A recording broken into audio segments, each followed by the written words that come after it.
Hiduplah tanahku, hiduplah negeriku, bangsaku, rakyatku semuanya. Cara yang luar biasa, kita menghadiri undangan kepala sekolah. Terus Bu? Kita patut bersyukur sehingga Allah menggerakkan kaki kita untuk sama-sama belajar di sini. Kita nanti sharing Bu di sini, diskusi bagaimana menjadi orang tua yang nanti dicintai anak-anak kita. Shalawat serta salam kita curah limpahkan kepada Nabi besar Muhammad SAW yang semoga kelak kita diakui Rasulullah sebagai umatnya, yang insya Allah kelak kita juga akan mendapatkan syafaat beliau di yaumil akhir. Tak lupa saya ucapkan banyak-banyak terima kasih kepada Ibu Kepala Sekolah TK, Ibu Khairiyah, Ibu Kepala Sekolah KB, Ibu Yuli yang sudah memberikan saya kesempatan untuk sharing di sini, untuk belajar juga ke panjenengan, dan juga kepada guru-guru semua yang sudah mengupayakan beber karpet, terus atur-atur meja. Nah, ini kita tepuk tangan untuk beliau semua. Dan tak lupa juga saya sampaikan terima kasih atas kehadiran panjenengan semua. Ini yang hadir ibu-ibu semua? Atau undangannya memang hanya untuk ibu-ibu? Oh, hanya untuk ibu-ibu.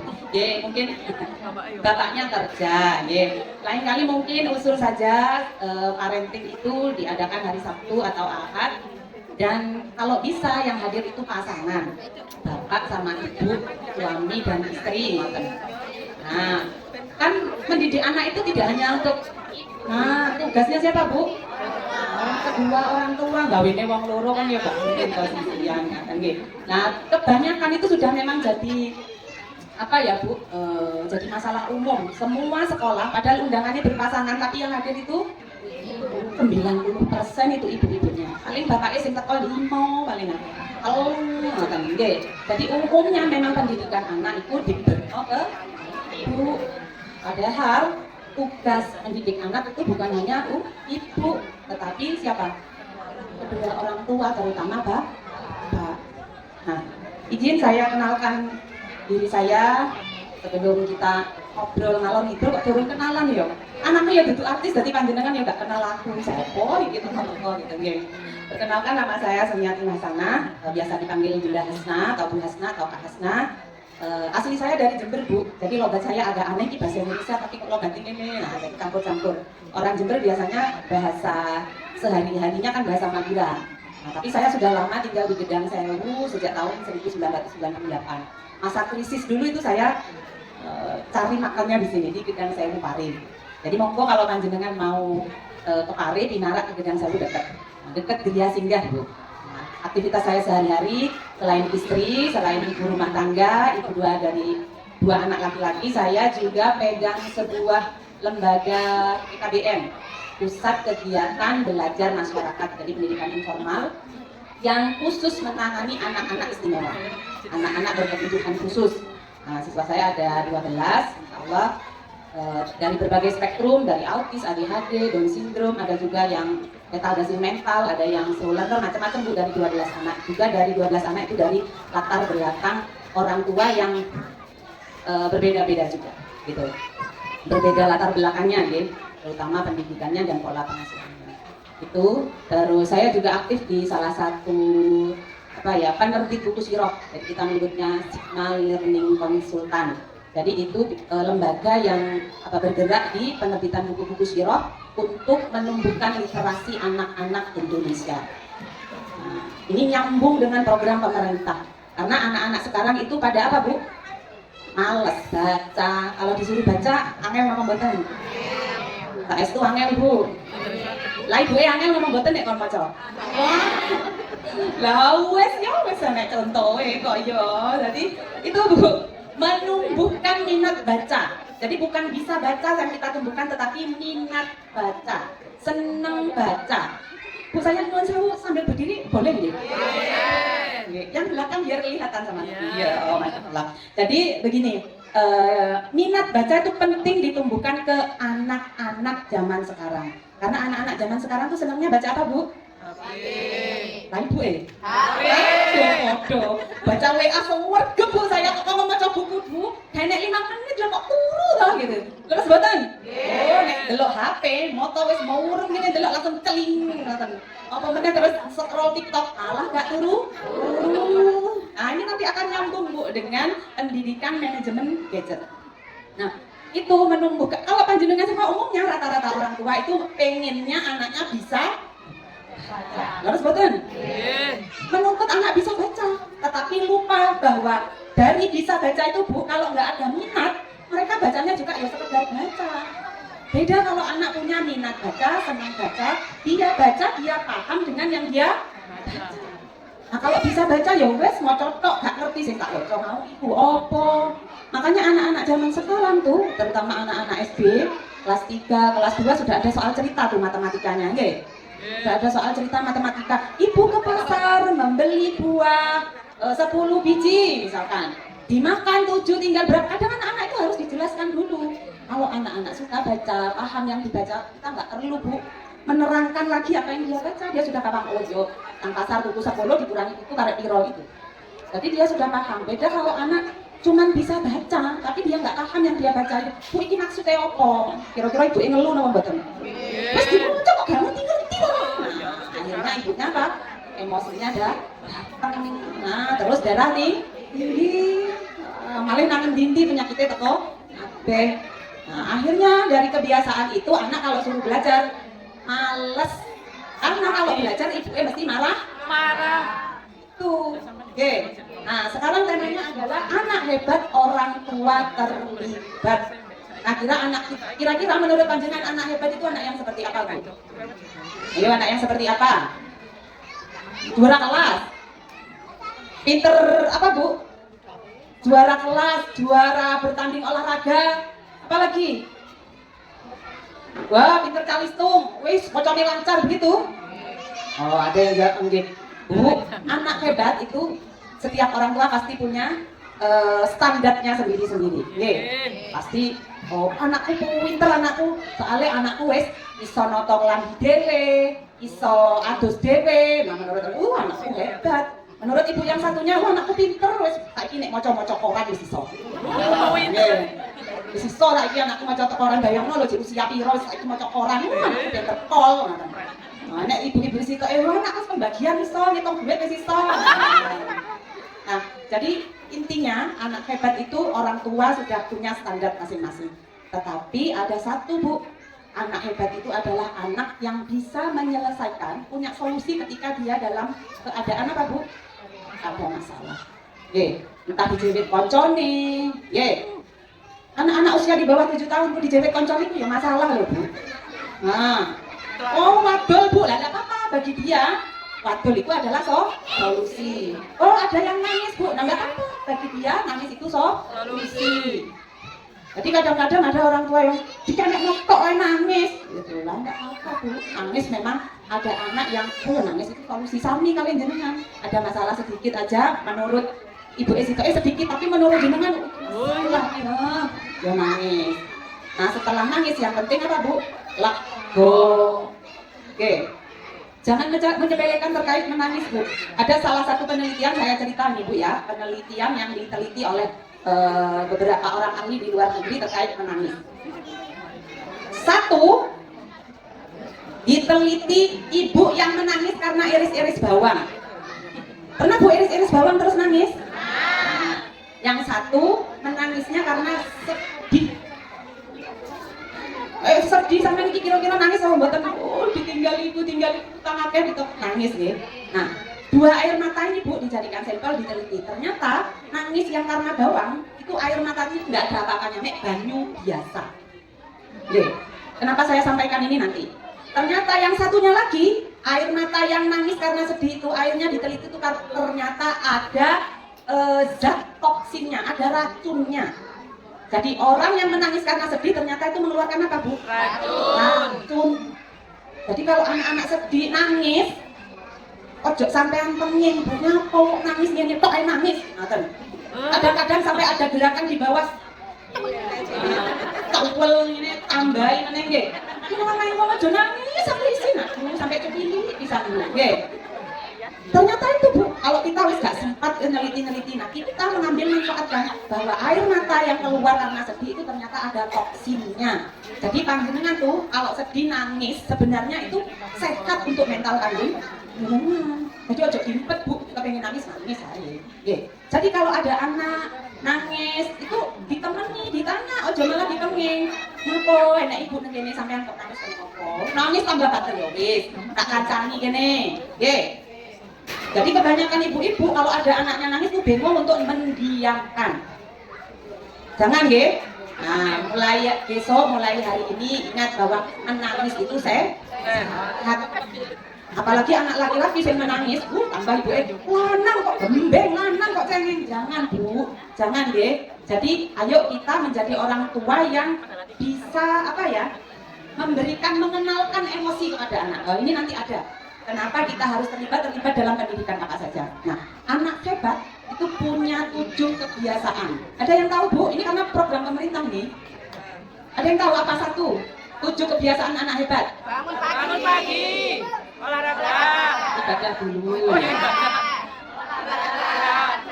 Makan sehat sudah dapat MBG toh? Ya. Belajar dulu Bu. Terus? Terus? Tidur siang. Tidur cukup, tidur cepat. Ini umumnya sekarang jadi masalah. Yo gani panjenengan nih film jam berapa? 11. Jam 8 dari jam 9. Bangunnya jam berapa? Jam 5? Jam 4. Ada sing jam 6, ada sing jam 4, ada sing jam 5 gitu ya. Gak apa-apa, yang penting Bu, panjenengan itu punya jadwal bangun pagi di rumah. Biasanya emak-emak itu tambah seneng nih anaknya bangun siang. Apa meneh nek preyan. Nek tangi lho, ya kenapa ya kok tangi saya meneh. Nah, itu yang sebenarnya gak bagus Ibu. Oke. Anak-anak itu semakin punya jadwal bangun pagi semakin baik. Kayak di sekolah tuh punya jadwal. Masuk jam berapa Bu? Setengah 8. Bu nek bangunnya jam 6 itu mesti ribet ibu bengok-bengok.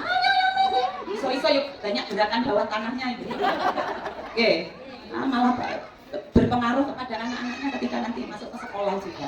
Jadi bangun pagi diutamakan, diupayakan maksimal tuh jam 5. Oke. Jam 5 wis kudu tangi wala buasna. Aku lho durung masak, kurang mari. Jam 5 tangi mesti ribet gitu.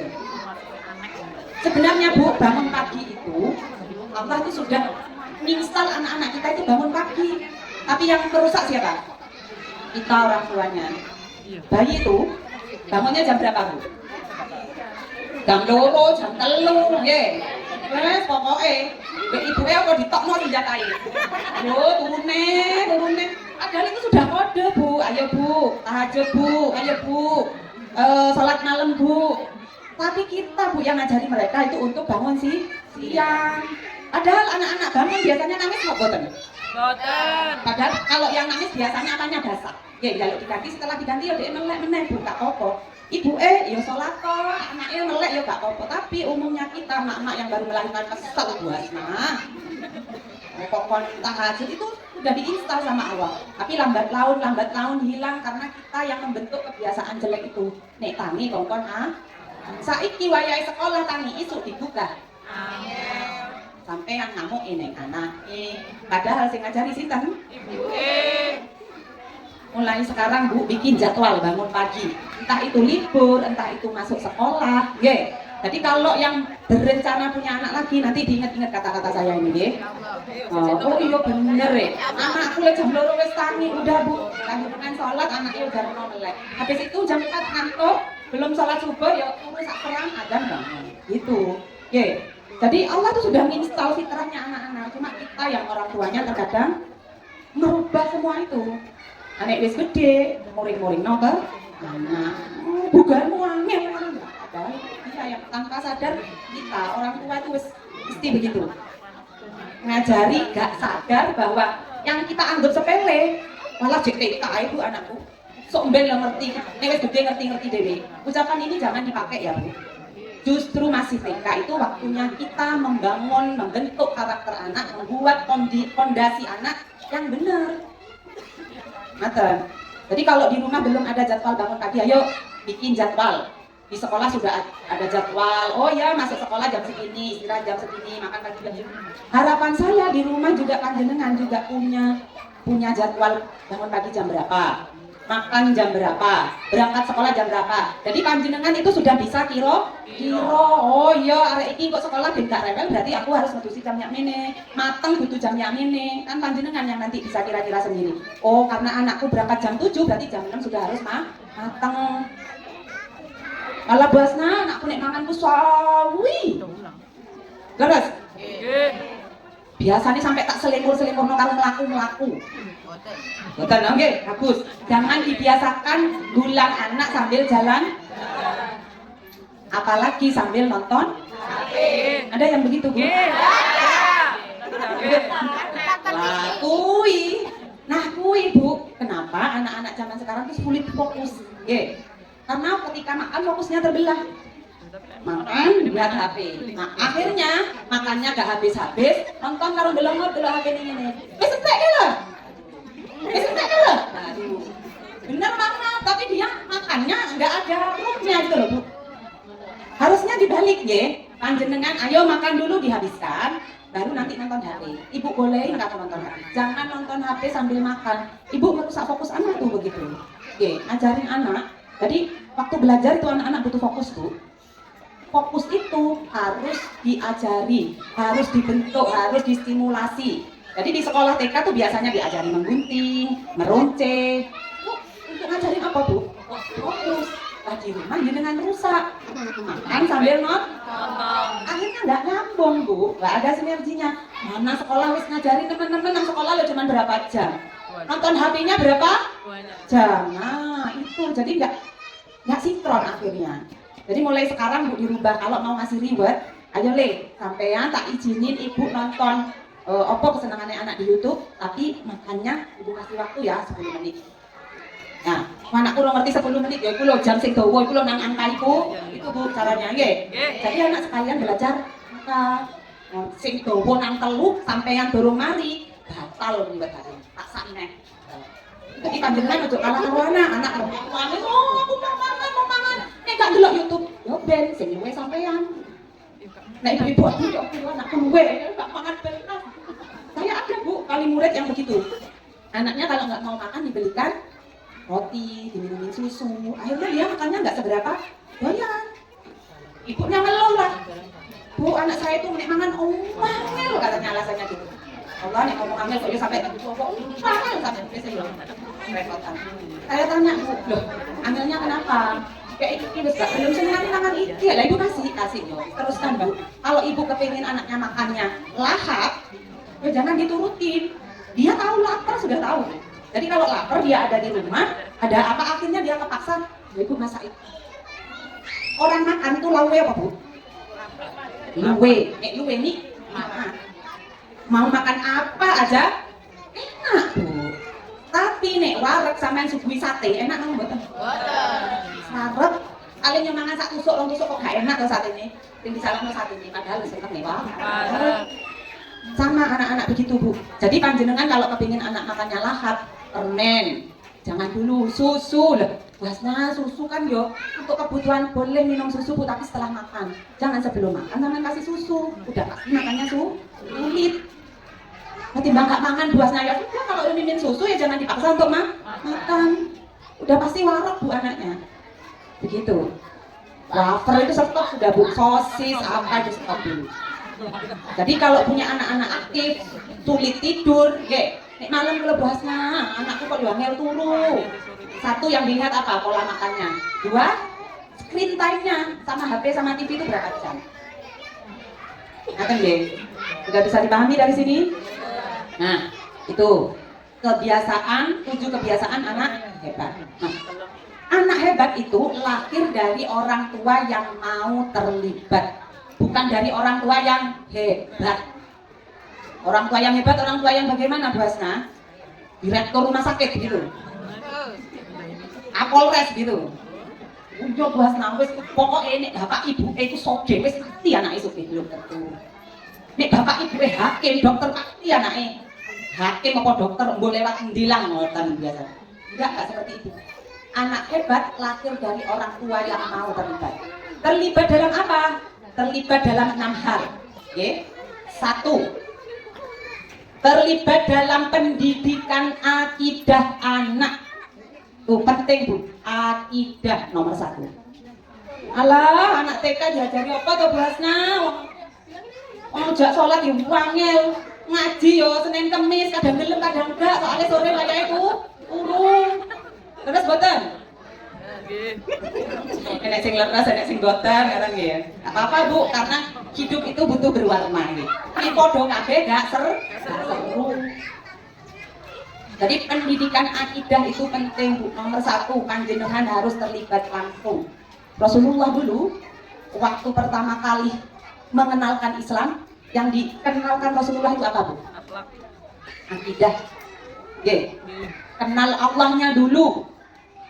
Jadi kita gimana ya cara mendidik akidah anak-anak usia TK? Gak mungkin lah tak ngomong belajar tak baca kita kan gak mungkin Bu. Dikit-dikit ngomongin Allah di rumah. Sudah begitu Bu? Dikit-dikit ngomongin Rasulullah yang kedua. Yang ketiga, dikit-dikit ngomongin surga. Sudah begitu nopo dereng? Kayak kok dikit-dikit ngomongin neraka? Hah? Jadi pendidikan akidah anak usia di bawah 7 tahun Bu. 1, dikit-dikit ngomongin Allah. Jadi nih anak main kepengen punya mainan apa, Bu, aku tuh kok mau iki yang harganya mahal. Yuk, kita doa minta sama Allah. Udah begitu belum Bu? Kalau bapaknya pamit berangkat kerja, yuk kita doain bapak yuk biar dapat rezeki yang banyak, kita doa sama Allah. Itu Bu. Kalau mau tidur, ayo biar tidur kita ada yang jaga, karena kalau tidur kita, ibu nggak bisa jagain kamu loh, bapak nggak bisa jagain kamu loh, kabeh terlelap. Doa dulu sebelum itu, minta sama Allah biar dijaga. Pokoknya titik-titik ngomongin Allah, titik-titik ngomongin. Sakit pun ojo langsung dokter yang sampai ngomongin. Ayo periksa nang dokter. Ajak doa dulu Bu. Ayo kita minta sama Allah, kita doa biar gak hilang lagi. Tapi mari ngono terus budal dokter oleh.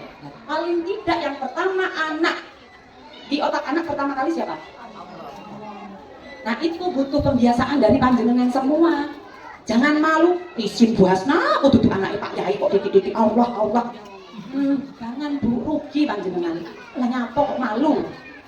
Aku loh cuma emborong ini ki, kuli cuci, sawang mau titik-titik Allah titik. Justru itu Bu, justru itu harus kita titik-titik ngomongin Allah. Ayo Le, ibu kepengen duwe kamar mandi sing api, ayo bantu ibu doa yuk sama Allah. Itu penting. Jadi lama-lama mindset anak itu, Bu sampai kok titik-titik ngomongin Allah, Allah itu siapa toh? Akhirnya dia bertanya, ketika bertanya jenengan jelaskan. Yole, Allah itu yang sudah bantu kita apa? Ngasih kita lihat, ngasih kita tangan, ngasih kita mulut, dan kita makan enak. Coba kalau kita nggak punya mulut, coba lubang hidung kita hadap ke atas kalau ada hujan gimana? Itu Bu. Jadi dikit-dikit ngomongin Allah ini kunci. Jadi Rasulullah dulu mengajarkan pertama kali ke sahabat dulu bukan langsung ngajak sholat, ngajak ngaji, bukan Bu, tetapi mengenalkan Allah dulu. Tauhidnya dulu dibangun, la ilaha illallahnya dulu ditanamkan di dalam hati. Gak langsung apa Bu, ibadahnya dulu, ayo sholat jamaah nang masjid. Oh aku sholat, karena anak belum paham. Makanya dalam Islam itu ada jeda Bu.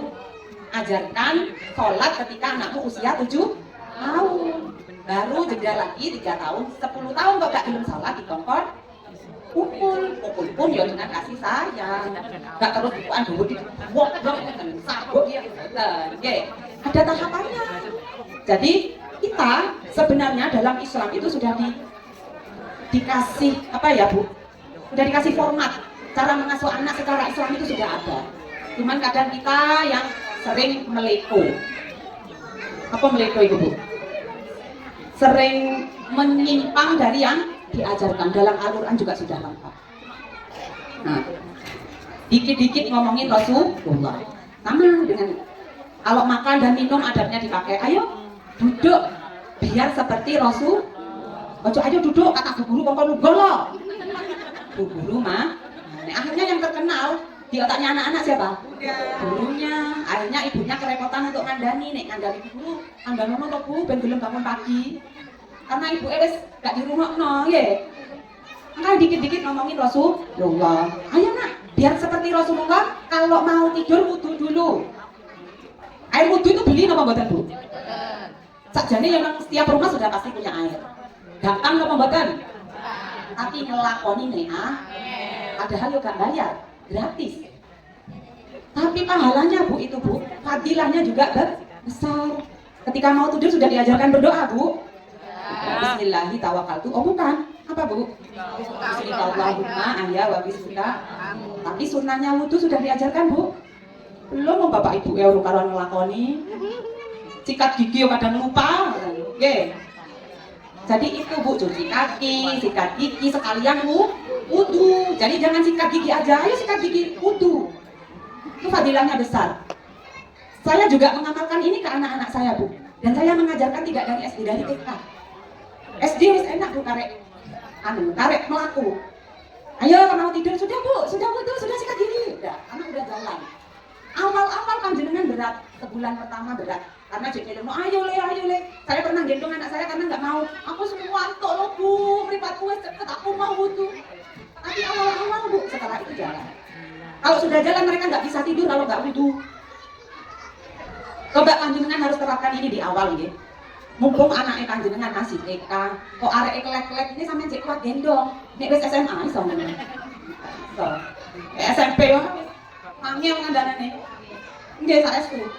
Jadi mumpung anak masih TK begini Bu, dengan tanamkan kebaikan tuh mulai dari sekarang.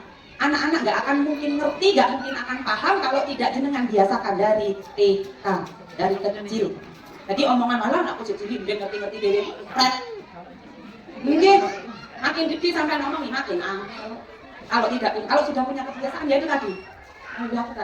Dulu saya punya kebiasaan membacakan buku Bu, karena anak saya sekarang yang satu sudah SMA. Jadi nggak mungkin SMA tak wocok menang pondok gitu, enggak. Jadi SD tuh saya udah punya kebiasaan membacakan buku kepada anak saya sebelum tidur. Itu Bu. Buku-buku apa? Buku apa yang saya bacakan? Saya waktu itu buku kisah tentang Rasulullah. Bukunya ada 15 jilid, satu jilid saya habiskan selama 3 bulan kalau nggak salah. Lama apa sebentar? Jadi panjenengan kalau baca buku ojo ke susu bar. Udah ditekno ben aku hari ini enggak begitu Bu. Oke. Jadi habis baca saya baca lagi. Habis baca anak-anak itu suka mendengarkan suaranya panjenengan. Kok mesio suaranya panjenengan apa Bu? Keren. Itu kalau anak-anak ketika mondok ketika yang dikangenin suara kita. Oke. Tapi sekaligus jadi motivasi anak. Ujure ibu ngene. Jadi aku nang kene sekolah kudu temen-temen mesti tak rasane pondok tak perasan. Punya yang ketiga dikit-dikit ngomongin surga. Jadi panjenengan biar anak-anak melakukan kebaikan itu tidak diancam dengan neraka. Siapa sih dikit-dikit? Kok dianu Allah ya, dilebok neraka loh ya. Kok jadi monyet ya? Kok jadi siapa yang biasa begitu Bu? Mulai sekarang dirubah ya. Jadi setiap anak biar mau melakukan kebaikan dibalik, mindsetnya dibalik. Aku kepengen ketika di surga nanti bisa buah metik delima itu seenakku. Aku kepengen nanti kalau di surga bisa mandi susu, mandi madu, makan es krim sepuasku gitu Bu. Itu jadi motivasi ke anak, bukan malah membuat anak takut. Membuat anak takut kok Allah jahat teman saya titik-titik merokok. Akhirnya dia mindsetnya bahwa Allah itu jahat, Allah itu pemarah. Padahal di sekolah diajarkan latandok balakal jangan marah. Tapi diajari ngomong, tapi ibu ngomong ini, jadi kan nggak sinkron. Jadi untuk mengajarkan akidah ke anak ketika TK, ngomongin yang baik-baik saja, yang indah-indah saja. Karena anak 0 sampai 7 tahun menurut Ali bin Abi Thalib, asuhlah anakmu seperti raja. Jadi jangan salah paham Bu, seperti raja terus maunya anak jenengan turuti kabeh, bukan begitu konsepnya. Tetapi panjenengan yang sebagai penasehat raja, yo mana yang pantas untuk anak, mana yang enggak, panjenengan yang harus bisa nyortir. Jadi panjenengan aku mari delok nih grup WA pola pengasuhan Ala bin Abi Thalib misalnya. 0 sampai 7 tahun didiklah anakmu seperti raja. Wes, raja itu kan ya sekarepe dhewe. Panjenengan tidak begitu konsepnya. Jadi ada konsep yang panjenengan harus tidak ditelan mentah-mentah, tapi harus ditarik literasi. Nah, makanya kenapa kita harus sebagai orang tua harus apa Bu? Rajin belajar, rajin nggak hanya anak-anak yang sekolah, tapi kita orang tua juga harus rajin membaca agar kalau ada artikel-artikel itu Bu, kita nggak melan mentah-mentah, tetapi kita bisa memilah, memilih, menelaah. Oh ini sih Pak Daryat 0 sampai 7 tahun didik anakmu sebagai raja, tapi kita sebagai penasehatnya harus oh iki oleh le ge sampean, oh iki gak oleh le. Halo. Cek, ben rada konsentrasi. Kita belajar tepuk-tepuk mau? Sebelum lanjut ke pendidikan yang berikut. Tadi pendidikan apa Bu? Akidah. Nah, sebelum lanjut ke pendidikan akhlak, tak ajari tepuk-tepuk. Ya ben gak ngantuk. Perhatikan perintahnya ya.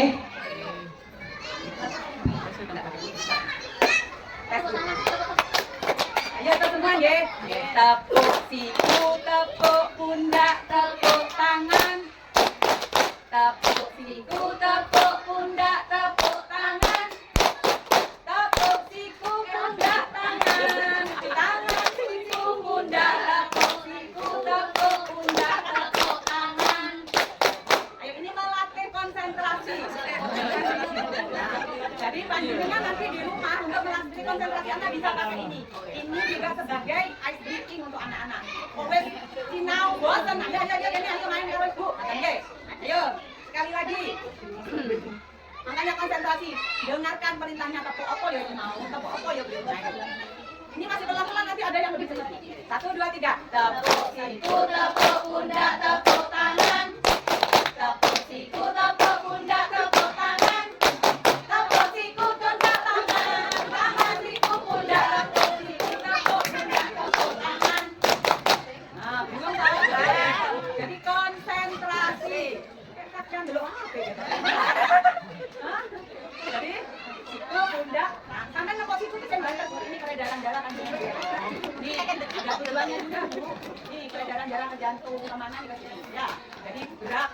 Kalau jenengan diinfus kan peredaran darah ini yang diambil. Oke, sambil melancarkan peredaran darah. Ada Bu terapi yang gini-gini ada. Ini sambil main. Ayo lagi. Semua ikut ya. 1, 2, 3. Tepuk siku, tepuk pundak, tepuk tangan. Tepuk siku, tepuk pundak, tepuk tangan. Tepuk siku, pundak, tangan. Tangan siku, pundak, tepuk siku, tepuk pundak, tepuk tangan. Engko latihan ning omah. Dari pendidikan ini tadi yang saya sampaikan ada yang ditanyakan Bu? Ada, udah jelas ya? Pendidikan akidah untuk anak-anak TK itu 1 dikit-dikit ngomongin Allah, 2 dikit-dikit ngomongin Rasul, 3 dikit-dikit ngomongin surga. Ancaman skip ya Bu ya, nggak boleh. Yang berikutnya orang tua harus terlibat dalam pendidikan akhlak. Yang pertama tadi pendidikan akidah, yang kedua pendidikan akhlak. Jadi pendidikan akhlak ini sumbernya panjenengan. Panjenengan yang jadi contoh dan teladan oleh anak-anak. Panjenengan bersikap kepada suami, kepada guru, kepada orang tua, itu anak-anak nyawang Bu. Oke, melihat yang dia lihat, dia akan praktekkan nanti. Karena anak-anak ini adalah sifatnya seperti spons, menyerap semua yang dia lihat. Wes gak enek saringane blas Bu. Oke, jadi sing didelok apik ya diserap apik, sing didelok elek ya diserap Makanya kadang-kadang anak habis main apa gitu, pulang-pulang nggak tahu miso terus nih. Karena dia semua yang dia lihat, yang dia dengar, apalagi yang dia lihat, yang dia dengar setiap hari dari panjenengan itu baik, insya Allah keluarnya juga akan baik. Bagaimana sikap panjenengan ke orang tua panjenengan? Apalagi yang satu rumah, yang setiap hari kumpul sama orang tua, hati-hati. Karena itu yang akan diteladani oleh anak. Sikap panjenengan ke orang, ada yang masih satu rumah dengan orang tua? Meskipun yang nggak satu rumah biasanya telepon, ya telepon terus sampai ngerasani moro tuanya, ibumu lo bawa gue, anak itu, nah tuh, nah, jadi apa yang panjenengan lakukan itu yang anak contoh, itu sama anak-anak disimpen, suatu saat pasti akan dikeluarkan. Nggih. Nggih. Jadi kalau kita iku lho, karmane nek ngoponi wong tuwek ra bener saiki anake ra bener nang dhek. Bukan karma, di dalam Islam enggak ada karma, Bu. Lah, itu karena dia melihat perlakuan ibunya ke orang tuanya dulu. Akhirnya, oh ibu berarti nek tuwek yo tak enekno. Itu bukan karma. Dalam Islam tidak ada karma. Kita bukan agama Buddha, nggih. Jadi Islam itu enggak ada sifat balas dendam, itu enggak ada, Bu. Karma itu kan kayak balas dendam ya. Enggak ada. Tetapi itulah apa yang kita tuai itu, apa yang kita petik itu yang nanti kita tuai, apa yang kita tanam itu yang kita petik. Jadi hati-hati, Bu, karena anak-anak itu yang kita lakukan sekarang akan anak keluarkan 15 tahun yang akan datang. Jadi kadang-kadang lo anak sopo iki kok ngene nang aku nek diseneni malah melayu karo nutup lawang beruah. Sopo sing ditunggu lali dhek. Nek gaene dhek yo ngono nek tukaran karo bojone. Kadang panci yo melok melong wayang buat ngono apa enggak ceblok kae. Padahal anake roh gak mau dijogok karo ibu dewe daleme. Nah, itu secara tidak langsung, Bu, ngajarin anak. Tapi anak itu tidak bisa mengungkapkan karena dia tidak punya kosakata yang lengkap untuk menyampaikan. Oke, jadi anak itu nek nyawang, ngamati. Suatu saat dia mendapat perlakuan seperti itu, dia akan mengeluarkan. Jadi hati-hati. Pendidikan akhlak ini apa ya? Bukan pendidikan yang harus 1 tambah 1, 2 tambah 2 itu eksak udah nyata. Tapi pendidikan akhlak ini kebiasaan kita seperti apa? Nah, itulah nanti yang akan apa? Dijadikan anak-anak sebagai tingkah lakunya sehari-hari. Jadi sebenarnya anak-anak itu cerminan siapa, Bu? Orang tuanya. Kok orang tuanya di rumah sering teriak-teriak? Iya. Anak-anaknya juga ya omongannya Banter.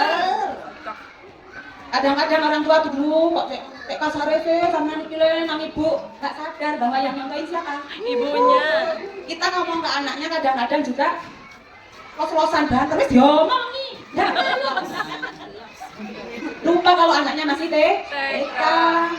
Kita kepengennya itu instan. Anakku sekali 2 kali diomongi wis iso brinding dhewe ngoten nggih. Padahal kita sekarang kalau usianya udah berapa, Bu? 30 tahun. 30 tahun tuh didikannya hasil berkali-kali orang tua nih jenengan tuh. Nah, wong anake panjenengan masih usia 5 tahun, 6 tahun dikokon grinding dhewe gak iso. Jadi panjenengan fungsinya orang tua yaitu mengingatkan. Ojo kesel-kesel. Kamu ini diciptakan Allah ya untuk mengingatkan. Itu.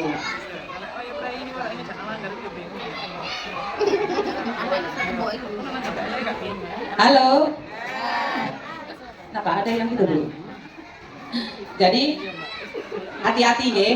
Pohon nanti disampaikan ke suami. Kok suami sudah ngomongnya agak ya ini anakmu. Jadi kalau tukaran, Bu, sama suami jangan di depan anak, jangan di dapur. Diseret nang kamar wis gelut dikunci kamarnya. Nggih. Kok gak sida gelut. Nah, jangan di depan anak.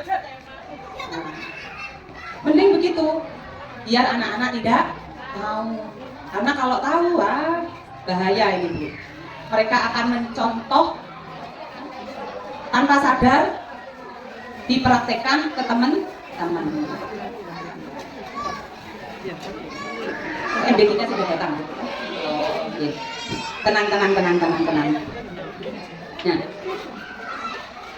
yang ketiga, yang pertama tadi pendidikan akidah, yang kedua pendidikan akhlak, yang ketiga pendidikan formal atau pendidikan informal. Misalkan anak panjenengan sudah ada yang dileskan. Sudah ada yang dileskan, Bu? Sudah. Les apa, Bu, kalau TK itu? Kalistung. Tapi anaknya yang mau atau ibunya yang mau? Anaknya. Kalau anaknya yang mau tuh leskan nggak apa-apa, Bu. Tapi kalau ibunya yang mau, tanyakan dulu anaknya, kamu mau nggak les kalistung? Gitu. Jangan memaksakan kehendak. Sampeyan gak les, gak ngerti apa-apa. Apalagi sampai diancam, ya. Jangan sampai mengancam. Karena panjenengan nanti yang rugi sendiri, mengancam anak-anak usia segitu untuk belajar kalistung. Kenapa, Bu Hasna? Kasihan, Bu. Anak usia masih bermain tuh, Bu. TK itu usia bermain, bukan untuk belajar baca dan berhitung, bukan. Sebenarnya SD itu, Bu, kelas 1 dan kelas 2 itu juga masih usia bermain. Baru kelas 3 SD ya fokus untuk belajar membaca, menulis, berhitung. Pendidikan di luar negeri tuh, Bu, nggak ada kalistung anak TK itu, nggak ada, Bu. Adanya apa? Adanya pelajaran memasak. masak, mencuci, ngepel, beneran. Di Jepang, sekolah-sekolah ibu, tidak ada cleaning service-nya. Gak enek pelayan untuk nyapu. Kalau di sekolah-sekolah kita ada nopo mboten? Ada tukang nyapu dewe. Paling anak-anak cuma nyapu kelas, itu pun bergilir. Itu pun gak dikerjakan bisa. Kadang-kadang eren-erenan. Di Jepang nggak ada bu begitu itu. Jadi memang anak-anaknya dijadwalkan untuk bersih-bersih toiletnya dibersihin sendiri bu. Kita di sini, anak-anak mau? Nggak mau, karena kebiasaan kita di rumah gak gelem anak-anak dilibatkan dalam kegiatan rumah. Nyapu kocar-kacir di sana ini, akhirnya ya wes lah aku gak memang nyapu, ngoten nggih. Masak mencari wortel itu kok gak karu-karuan. Ajarkan anak itu bu, gak apa-apa. Itu adalah bagian dari praktek ilmu yang dia pelajari di sekolah. Menggunting, meremas, meronce, ajari bu kalau ada orangnya sobek, bengkak luka, bengkak kena tangan nih, berarti pucuknya dia jadi bener, udah sampai ketusuk. Kita kebanyakan parno, bu, kayak kok ketusuk bahasnya, kok satu kok berdarah kok. Masak goreng endok dulu kok kepeletisan apa nang wajahe. Nah, itu kita terlalu berlebihan mikirnya kejauhan, terlalu parno di Jepang, di Cina, nggak ada kan begitu itu bu. Jadi di sekolah-sekolah itu pelajarannya memasak tuh beneran masak wajan, beneran, yo minyak panas beneran. Kalau di sini, bu, sing heboh siapa? Orang tuanya. Bu guru, anakku geng kok piye? Nek kepeletisan punya ini kan wajan panas piye? Oh niku sakjane sama gurunya sudah diprediksi. Panjenengan tinggal apa? Pasrah kang gurune. Arahe panjenengan dulu nitipno tidak sama niat ridho ke guru-gurunya. Udah dipasrahkan bu? Udah. Bu guru, aku ridho nitip nang anakku, sudah disampaikan. Bukan hanya bayar SPP loh bu. Mau aku bayar SPP lunas bu Asna, besiku bagian dari itu. Tapi niat itu beda kalau disampaikan. Kalau guru-guru saya menyampaikan, guru-guru lama saya dulu, orang tua saya juga mengajarkan nek nitipno anak belajar, entah itu belajar di ini, di TPQ, di sekolah formal seperti ini, itu diomong nang gune, bu kula nitip ya, yoga kula ya, wis sampean apakmu aku manut, abang ijone anakku aku manut, aku lillahi ta'ala nitip panjenengan ridho, pernah begitu bu? Nah itu disampaikan, karena ini bu, banyak kasus karena banyak guru yang ditindak, dilaporkan hanya karena apa? Mendisiplinkan murid. Apa kita perlu didisiplinkan bahasanya lah? Harus ada disiplin, cuman kan kadarnya deh beda.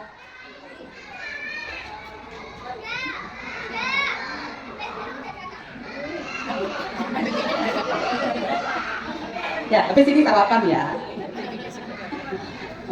Jadi itu nggih. Tekan dia mah.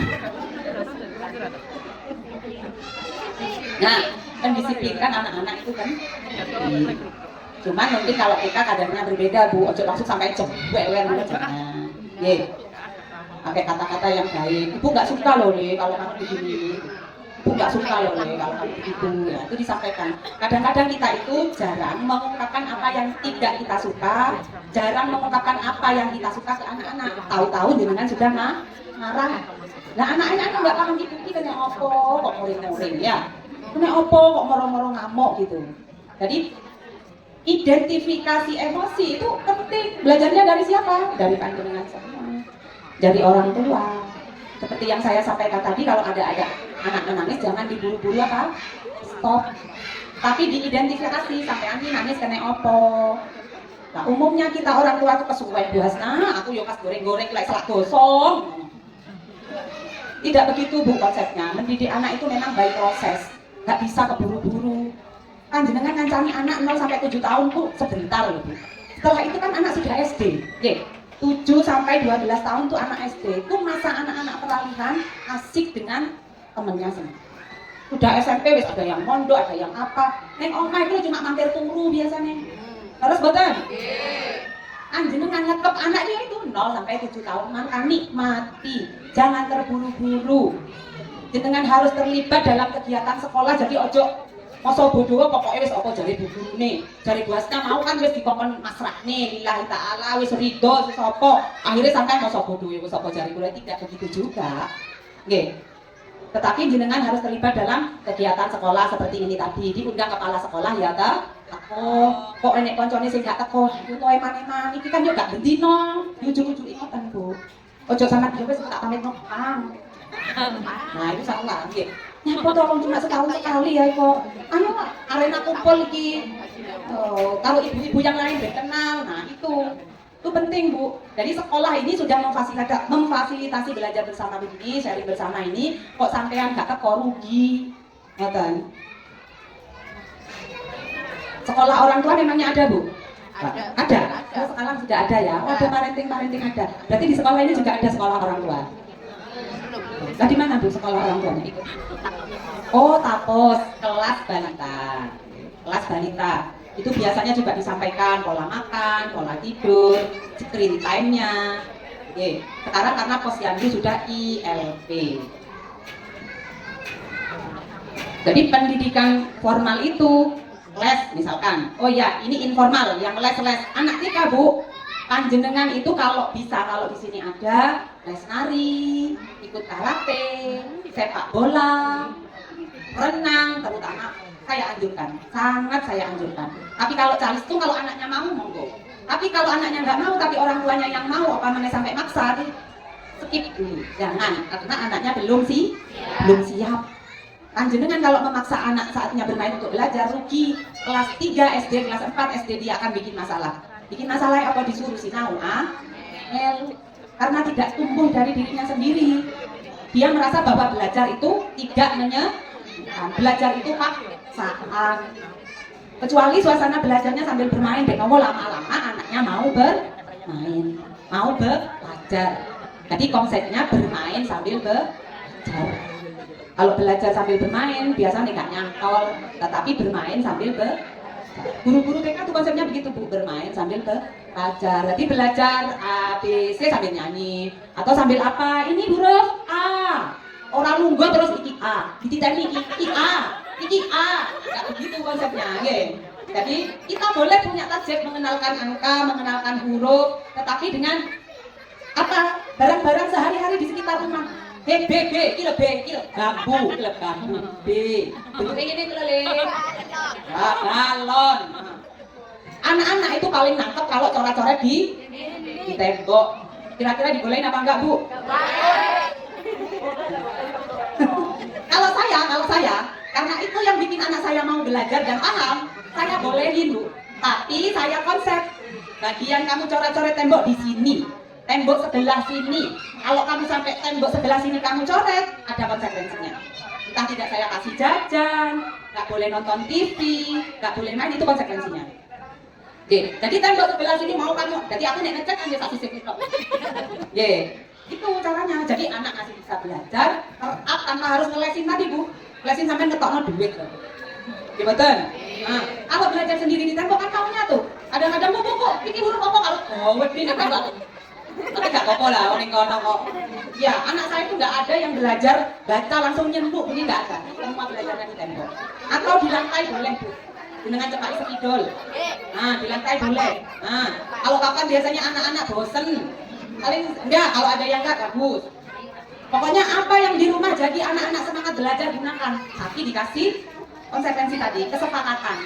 Boleh ya di tembok ini, yang di lainnya nggak boleh. Itu sambil belajar apa? Satu, anak disiplin. Dua, apa? Tanggung jawab. Tiga, tahu bahwa di sini tempat untuk coret-coret. Di lain tempat bukan hakmu. Nah, itu belajar tanggung jawab. Nah, selanjutnya juga terkait keterlibatan orang tua, kenapa penting dalam pendidikan formal dalam hal sarana prasarana sekolah. Nah, itu panjenengan wajib terlibat. Nah, seperti pembayaran SPP. Di sini bayar Bu SPP-nya? Karena waktu kapan ya, bulan apa saya ngisi di RT itu SPP-nya gratis. Ya Allah, donaturnya luar biasa. Sampai menggratiskan SPP loh Bu. Tapi ya Allah, betapa amal jariah beliau ya, donaturnya itu mengalir kemana-mana. Berapa siswa yang beliau biayai? Coba bayangkan. Dan gurunya juga. Nah, SPP itu biasanya Bu digunakan untuk apa Bu? Untuk gurunya. Berarti kan gurunya itu digaji sama donatur. Nah, panjenengan sebagai orang tua, semua pahalanya dipek para guru. Panjenengan nek nitip nodo uang. Gitu. Nah, sama sarana prasarana sekolah itu mendukung pendidikan anak-anak di tempat dia belajar. Kalau sarana prasarananya lengkap, insya Allah semua kegiatan belajar mengajar tidak akan mengalami kesulitan. Nah, nek bayar SPP ojo enggak. Ada yang enggak, Bu? Terus berikan di awal bulan tuh berikan. Karena apa? Kita butuh barokahnya guru, Bu. Itu yang penting, yang kita cari itu barokahnya guru. Gede nek gak barokah be opo nggih. Nek iso yo gede barokah. Itu yang kita cari. Anak-anak juga begitu, ilmunya barokah, gak hanya untuk kehidupan kecilnya, tetapi nanti ketika SMP, SD, SMA, apa pondasinya dari TK. Kebiasaan menaruh sepatu itu dimulai dari mana? Panjenengan SD tinggal, oh iya tuh tempat sepatunya, oh itu jandelane bajunya. Ketika habis mandi andonnya tuh tempatnya. Jadi itu memang perlu berkali-kali panjenengan sampaikan. Bersinergi dengan sekolah itu penting. Lanjut ya ke pendidikan berikutnya. Satu tadi pendidikan apa, Bu? Akidah. Dua, tiga, formal. Yang keempat adalah pendidikan emosi. Jadi pendidikan emosi anak ini panjenengan wajib mengenalkan, karena anak-anak gak ngerti marah itu sing piye, kesel itu sing piye, terus sedih iki piye. Kadang marah, sedih, arek-arek iki gak bisa membedakan model nangis. Nah, itu panjenengan yang harus bantu mengidentifikasi. Sekarang, Bu, ada banyak kasus anak-anak apa? Bunuh diri. Ini apa pembuatan? Terus apa lagi? Pokoknya kasus-kasus yang menyakiti dirinya sendiri karena mentalnya nggak sehat. Mentalnya nggak sehat karena apa? Dia tidak kenal emosi apa yang sedang bergelut dalam hatinya. Dia nggak bisa mengungkapkan apa. Ning jero hatiku ki nyapo to sakjane. Aku iki kesel karo apa? Kesel karo sapa? Aku marah itu marah karena apa? Nggak paham. Karena dia tidak tahu. Cara kecilnya dulu tidak diajarin. Oh iya, kalau anaknya nangis ditanya, nangis kenapa kamu marah toh? Atau kamu sedih? Nah itu, iya Bu, aku marah, aku jengkel, tadi aku dijerit itu loh Bu. Aku tadi dijentos begitu kepalaku Bu. Aku tadi diarani. Nah itu namanya marah. Nah, jadi sampaikan, kamu kenapa kok nangis? Aku itu Bu, tapi temanku loh orang tuanya meninggal. Oh, itu namanya kamu sedih. Nah itu disampaikan Bu. Itu sedih lah namanya. Jadi pendidikan emosi itu anak belajarnya dari panjenengan. Karena seperti saya sampaikan tadi, pendidikan emosi itu bukan kayak pendidikan matematika ya Bu, yang genah tahu 2 tambah 2 4, 5 tambah 5 10 udah jelas hasilnya. Tetapi pendidikan emosi adalah pendidikan yang harus panjenengan ajarkan by proses.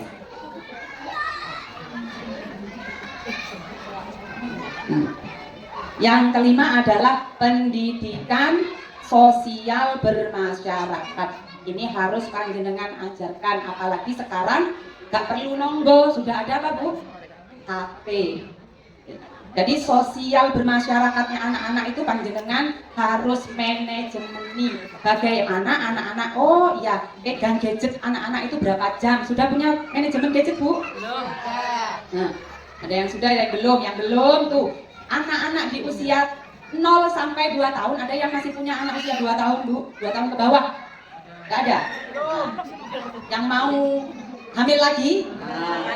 0 sampai 2 tahun, jangan sampai anak-anak apa Bu? Dipegangi HP. Anak-anak sekarang udah setahun, udah canggih. Oke. Nah, itu bukan menurut saya, tapi menurut para ahli anak, Bu. Dokter anak juga menyampaikan bahwa 0 sampai 2 tahun diupayakan sekali untuk tidak dikenalkan apalagi pegang HP. Nah, jenengan pegang HP itu terasa apa Bu? Hangat, panas, kesuwen ya panas ya. Jangan sampai anak-anak di bawah usia 2 tahun itu saraf-sarafnya masih lembut, masih halus. Eman-eman nek sampean rusak dengan radiasi. HP itu ada radiasinya Bu. Radiasi HP itu tidak hanya dampaknya bukan hanya sekarang, tetapi akan dipetik 10 tahun yang akan datang. Selain itu juga merusak kesehatan. Halo. Hai halo. Kalau hai berarti halo. Kalau halo hai. Kalau hai halo. Halo hai. Gitu Bu. Kok bingung aku ya? Mulai nggak fokus. Mulai nggak fokus. Siapa suka hati tepuk tangan? Siapa suka hati tepuk tangan? Siapa suka hati ayo kita lakukan. Siapa suka hati tepuk tangan? Kalau saya bilang selamat pagi, tepuknya 1 kali. Nah, selamat pagi. Kalau saya bilang selamat siang, tepuknya 2 kali. Selamat siang, selamat pagi, selamat siang. Kalau saya bilang selamat malam, tepuknya ditahan. Bengi-bengi ngantuk. Selamat pagi, selamat malam. Selamat pagi, selamat pagi, selamat siang, selamat pagi, malam. Iya. Mulai fokus. Gak ngatur meneh. Jadi tadi pendidikan emosi, sudah paham ya? Jadi kalau ada anak nangis, anak marah diidentifikasi. Yang terakhir Bu, pendidikan sosial bermasyarakat tadi ya maksudnya. Pendidikan sosial sudah punya manajemen gadget Bu, sudah ya? Ada yang belum? Tadi saya ngomongin 0 sampai 2 tahun jangan sampai pegang HP. Di bawah usia 7 tahun Bu, diperbolehkan pegang HP itu lama waktunya 1 sampai 2 jam. Yang tidak boleh pegangnya itu berurutan. Jadi 1 jam dicekeli ya main, nggak boleh. Jadi waktunya harus jenengan apa Bu? Potong-potong. Jadi 15 menit pagi, 15 menit siang, 15 menit di sore gitu-gitu. Boleh. Yang nggak boleh itu 1 jam langsung. Makanya sekarang ada banyak kasus anak-anak apa Bu? Terlambat bicara. Karena mereka pegang HP terlalu lama. Nggak ada interaksi ngobrolnya sama orang tua. Nah, pendidikan ini butuh pendampingan panjenengan semua. Pendampingan itu penting. Ada sebuah riset ya Bu, saya dapat cerita ini dari Dr. Aisyah Dahlan. Saya pernah membersamai beliau di Bandung di acara Sigma Daya Insani, menerbit buku Sirop yang saya pernah diundang juga beliau ke Bandung. Jadi beliau bilang ada riset tentang sebuah keluarga kembar yang sama-sama punya anak 3. Sing sitok keluargane iki gak HP-an blas, gak nonton HP, gak nonton TV, wis pokoknya no. Mereka semua keluarga kutu buku. Yang satu keluarga gadget, yo HP, yo TV, yo persamaannya yang orang tua yang tidak no HP ini mendampingi, yang pakai gadget juga mendampingi. Nah ternyata setelah lulus S1 mereka yang keluarga pertama no HP no gadget itu jadi orang sukses, jadi dokter, Bagaimana dengan keluarga yang pakai gadget? Ada yang tahu? Sama Bu, sukses. Apa yang bikin mereka sukses? Pendampingan. Gak HP-an, gak TV-an, gak apa, tapi mereka baca buku didampingi orang tuanya. Jadi mereka gak gaptek juga dari buku mereka. Oh, Amerika ternyata sekarang lagi krisis. Oh, Malaysia sekarang ternyata begini. Tahu mereka, meskipun tidak lihat HP. Sama dengan yang pegang HP tadi Bu, yang HP yo, smart TV yo, tapi mereka didampingi jadi tidak sampai kecanduan. Yang membuat anak-anak kecanduan itu karena apa Bu? Terus pegang HP. Sudah. Jadi kalau sudah waktu makan, ya makan, taruh HP-nya. Itu. Kalau anak pas bermain HP, cara mengingatkannya ya Bu, jangan kok ujuk-ujuk. Ayo, Mas, keluarin HP-nya, didekek. Tidak begitu. Dijeda. Ayo, saya kasih waktu 5 menit ya. Setelah itu HP ditaruh. Jadi anak ada jeda untuk ketika seru-serunya main HP, dia harus slow dulu. Ojo sampean langsung royok, HP-nya udah pasti nangis anaknya. Kok panjenengan ya lagi seru-seru nonton sinetron ini terus TV-nya dimateni cekot. Ngamuk mboten? Ngamuk. Oh, sama anak-anak juga begitu. Tapi nek hari ini iklan dipateni ya. Apa? Pateni. Anu jenengan, anak-anak juga begitu. Jadi jeda dulu. Ada orang tua dulu yang tanya, "Buasa anak saya tuh loh, nonton HP tapi nek dielengno, suruh HP-nya naruh, ngamuk.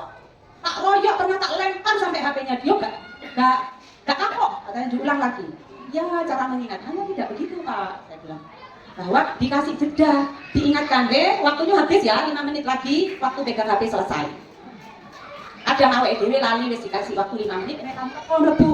Ya, yes, lali Bapak tambah 1 jam.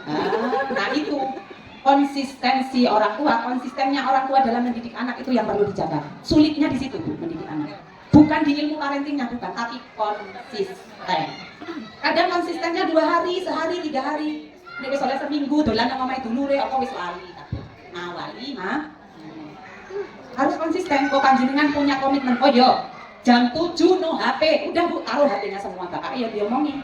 Ini jam 7 waktunya keluarga, ayo tak itu ngobrol, tak itu cerita, tak itu nonton TV bersama, enggak apa-apa. Tapi ada waktu untuk me time bersama keluarga. Nek wis pegang HP dewe-dewe, enggak mungkin me time, mesti asik dewe asik dengan dunianya sendiri. Maka bikin aturan itu di rumah manajemen gadget bahwa jam segini sampai jam segini tidak ada HP. Jadi panjenengan kalau lagi online shop atau aduh pas lagi iku apa live aduh regone pas murah pas iki. Jadi empet dulu Bu ya. Empet dulu. Jadi panjenengan berarti anakku butuh turu jam 6 nih, jam itu live nah. Jadi kita yang harus pinter-pinter memanajemen gadget. Jangan sampai anak-anak kecanduan gadget itu gara-gara kita. Ingat ya Bu, meskipun liburan, oh anakku udah gak pegang HP blas buat Senin sampai Jumat udah gak pegang HP blas. Tapi Sabtu karo Minggu sampai los. Itu cerita yang saya alami sendiri, anak saya yang pertama dulu begitu. Sampai matanya itu apa? Plus 8. Oh plus 8 ya? Plus 14 atau plus 10 lupa saya, sekitar itu. Plus bukan min ya. Jadi sampai dokternya, loh Bu, ini usianya lo masih 10 tahun, kok sudah plus ya? Diperiksa. Ternyata matanya lelah. Yang ditanyakan pertama kali sama dokter apa? Screen time-nya berapa jam di rumah? Aku langsung, ya. Saya dulu bekerja Bu, dari pagi pulang so. Alasannya untuk siapa Bu? Gak mau malah aku dari biangnya karena sore wis capek Bu. Nek disambati apa ya wis di HP. Oke. Anak rewel jangan kebiasaan mendiamkan anak-anak nangis sama ngasih HP. Wis tak sili HP. Jangan, oke. Itu awal jenengan jadi apa? Anak-anak udah tantrum ya begitu Bu. Titik-titik kok sampai aku tak nangis saya jadi kayak ya. Jadi senjata mana? Jadi kalau nangis ya itu tadi saya sampaikan tadi juga apa nangis aja. Jenengan yang mengidentifikasi nangisnya kenapa itu. Ada yang kebiasaan kalau nangis dikasih HP? Ada. Ya jangan ya. Pokoknya jangan. Ini awal mula malah petaka panjenengan. Ketika nangis dikasih HP. Nah, itu manajemen gadget. Yang terakhir adalah tirakat untuk anak, doa. Butuh panjenengan nih, butuh kesungguhan terlibatnya panjenengan. Saya ada cerita dari guru anak saya. Ada seorang ibu yang datang ke beliau, minta tolong sambil nangis-nangis. Bib, aku njaluk tolong Bib, anakku kilo Bib, kok ya nemen. Di kongkong sholat iku moreng-moreng, di pondok no iki kabur, di kongkong ngaji malah bentak-bentak. Wis pokoknya orang tuanya itu sampai cewapek nih ngomongin. Wis batu liwat pokoknya anakku udah Bib, aku jaluk tolong kata orang tua ini tadi. Bu, emangnya ibu anaknya mau piro toh? Anak apa wedok? Laki-laki Habib. Wedok ngono cek enak, kata orang tuanya cek ngelak. Iki kok ya wis tak omongi kabeh wis bapake barang kebal. Saya minta tolong Habib didoain, saya minta doanya Habib dan anak iki dadi arek sing manut orang tuanya. Habib iki. Bu, sampean tak bantu ya. Tak bantu mendoakan anaknya, tapi enek syaratnya kata Habibnya. Apa Habib syaratnya? Panjenengan butuh tenakuni jam 3 isu tani. Sholat tahajud, sampean njaluk nang Gusti Allah nangis-nangis koyo sampean nek nangis nang aku iki mau lho. Dongaku karo dungane sampean sebenarnya lebih manis apa Bu? Ibu. Sampean nek ngelakoni iki ojo sepisan, ojo pindo, ojo ping 3, tetapi istiqomahno setiap hari. Kok kita nggak sanggup sholat malam Bu? Laksanakan itu setelah sholat fardu. Niatkan, khususkan untuk anak kita, bacain Al-Fatihah meskipun cuma sebutkan nama anak kita, jangan lupa Bu. Maka benar 10 tahun yang akan datang anak sing disambati nuwakal tadi loh Bu. Wes aku bilang nakali 10 tahun yang akan datang, ternyata anak itu jadi anak paling soleh di kampung Riau. Sampai gak enek arek wedok sing gak kepengen dadi mantune ibu itu mau. Karena solihnya. Hafal Quran, padahal umur 12 tahun itu berusaha. Kata Habib itu, wes pokoknya dadi wong tua itu gampang. Dungakno anake sing apik-apik, karena nek dungakno sing gak apik, tergabulnya malah luwih cepet. Nah, ini biasanya lisan kita yang gak iso ngempet, lali kadang-kadang saking kebeli sering ketelunyur. Terus nama mboten? Nah Habib itu tadi diceritain, wih pokoknya anakku mustal apa-apa. Nah kan itu membuka aib anak, gitu Bu. Kata Habib, dungane panjenengan sing apik iku pasti Allah kabul. Tapi sing elek Bu, kuwi cepet terkabule. Kadang biasanya kita pas marah itu omongan elek yuk buang pangkat telunyur. Ambil bulasannya rowok go. Nah lu nek malaikate ngenteni kon ngomong apa iki pas ngamuk-ngamuk nang anak. Kira-kira sing rugi sinten Bu? Orang tuanya kita sendiri yang akan kesusahan. Jadi hati-hati Bu, jaga omongan kita, terutama panjenengan ibu, karena ibu itu yang bendino ketemu sama anak. Kadang sak omong-omongnya emak nek wis kesel iku gak kena dikontrol, mengeluarkan susahnya yang di dalamnya loh. Pane nek mari ngomong ngono kok lewego to Bu Asna. Ya memang itu ajakannya setan. Ojo panjenengan turuti. Nah, ini ada yang hafal tadi pendidikan yang harus orang tua terlibat, pendidikan apa aja Bu? Ada yang hafal? Satu. Ya.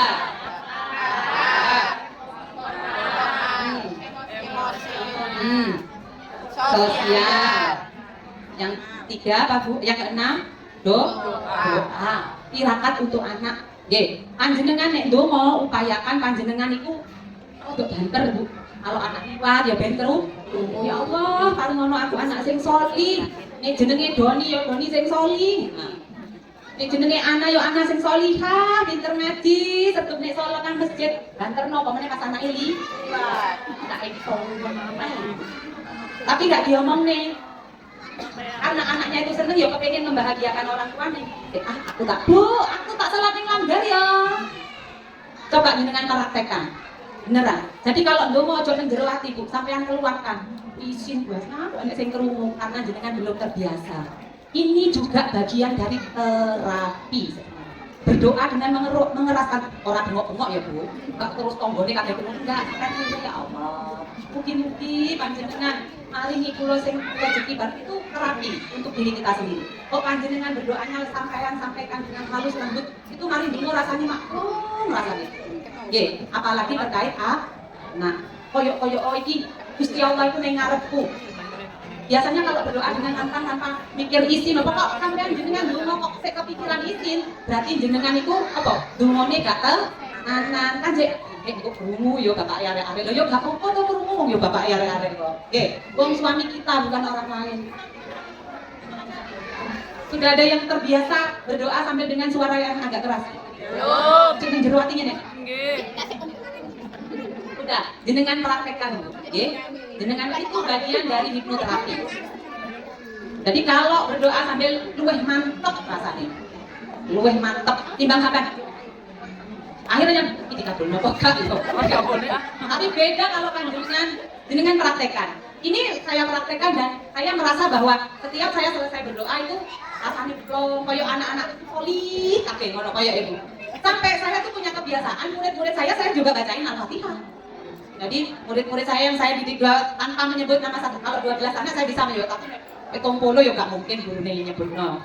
Jadi saya wal jami'i biasanya saya semoga anak-anak itu manfaat. Saya minta ya cuma udah Al-Fatihah meskipun sekali. Tapi kalau panjenengan anak dhewe mosok ya sekali Bu, ya minimal perlu lah ya gitu. Tapi lakukan setiap hari. Allah itu mencintai amalan yang dilakukan meskipun hanya sedikit tetapi rutin, daripada banyak sebulan sekali. Sampai baca Al-Fatihah ping 2000 tapi sebulan sepisan. Allah itu lebih mencintai apa-apa ping 3 tapi setiap hari. Sepisan nih cuma apa Bu?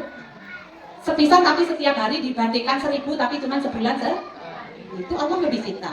Ringan mana kira-kira? Setiap hari. Cuman setiap hari yo budul nero doa. Makanya istiqomah itu tapi pahalanya besar. Faedahnya juga buat kita besar. Dari sini mungkin itu yang bisa saya sampaikan Ibu. Panjenengan juga bisa dulu ambil ini teko basna ke luwe. Sudah jam berapa ini ya? Dari sini ada yang ditanyakan Bu, monggo saya buka sesi pertanyaan. Misalkan ada yang ingin ditanyakan panjenengan apa? Silakan.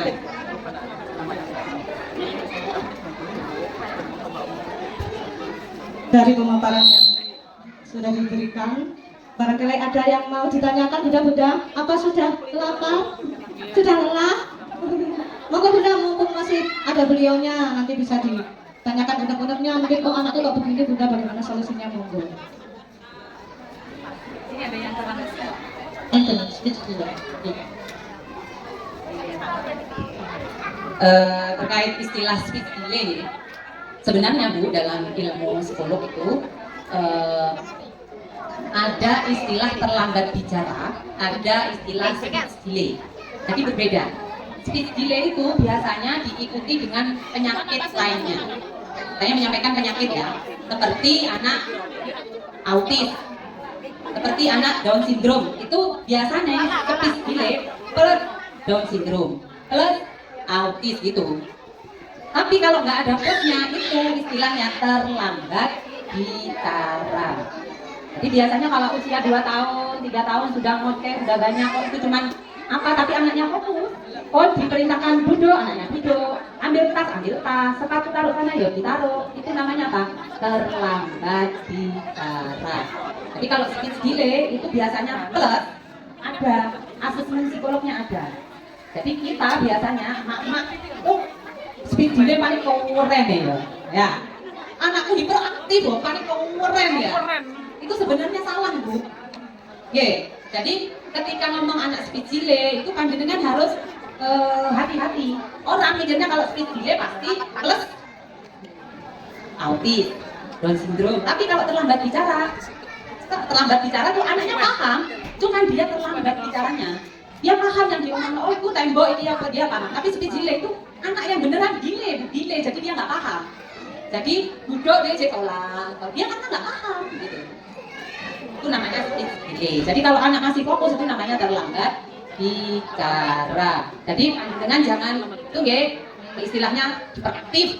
Anakku hiperaktif enggak Bu. Anak-anak sekarang umumnya itu memang aktif karena apa? Pola makan. Sekarang sudah banyak yang food. Ya, coklat sudah bertebaran di mana-mana. Wafer, manis-manis, permen udah berbagai macam rasa. Terus teh itu wes beraneka. Nah, kalau kepingin anaknya nggak aktif Bu, kurangi itu minum minuman yang manis. Itu wafer itu dikurangi. Nah, pola tidur juga harus tepat. Nah, ada lagi satu yang belum saya sampaikan Bu, terkait HP.